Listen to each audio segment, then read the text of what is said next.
In today's video, I'm going to teach you how to change navigation position in Google Sites. If you want your site's menu to appear across the top or along the side, this quick adjustment will help your pages feel clearer and easier to browse.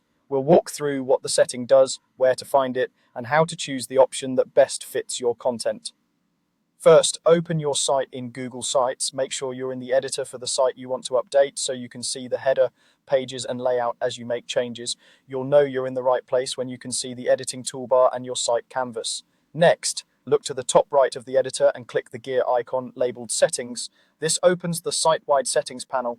In the list on the left, select Navigation. This section controls how your site's menu behaves and where it appears. It's the place to switch between the two main layouts without altering your pages themselves. Now choose the position that works for your site, top or side. Top places your navigation as a horizontal bar across the header area.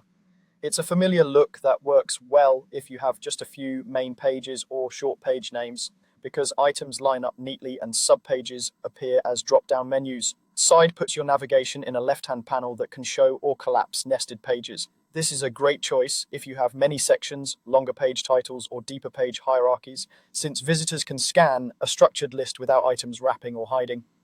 As you switch between top and side, watch how your pages and subpages display.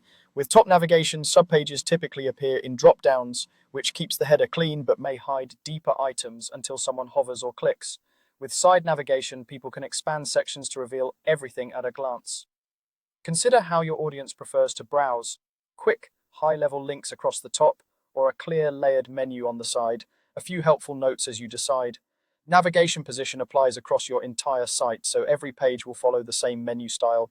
On mobile devices, the menu compresses into a compact icon either way, so the difference is most noticeable on larger screens. Also, very long page names can wrap or truncate in top navigation, while side navigation offers more room for detail. That's it. Open your site, go to Settings, choose Navigation, and pick top or side. With this small change, you can make your Google Sites project easier to navigate and more aligned with your content.